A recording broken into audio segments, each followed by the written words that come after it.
बार पता नहीं होता, जिसकी वजह से उनको लॉन्ग प्रोसीजर फॉलो करना पड़ता है।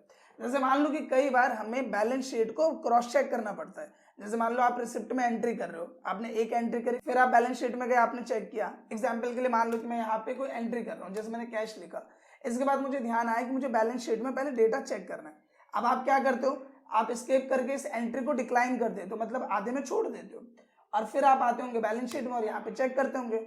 इसकी जगह आपको क्या करना चाहिए कि आप यहीं वाउचर में हो, मान लो कि आप यहाँ पे आए, देखो अभी मैं वापस गया था तो ये पूरा का पूरा डिक्लाइन हो गया।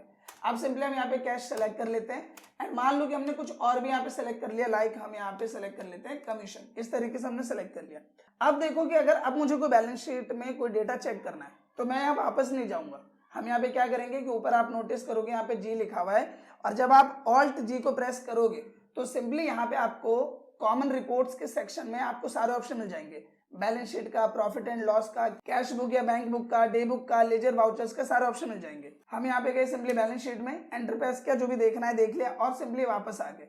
अब देखो जब मैं वापस आया तो मेरी एंट्री वैसे की वैसे ही है।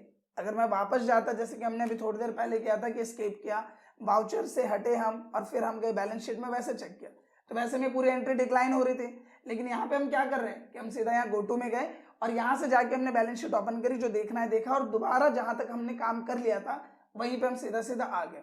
तो ये चीज बिगिनर्स को पता नहीं होती, जिसकी वजह से उनको दिक्कत का सामना करना पड़ता है। आई होप कि ये टर्म आपको क्लियर हो गया होगा। इसी के साथ बिगिनर्स के लिए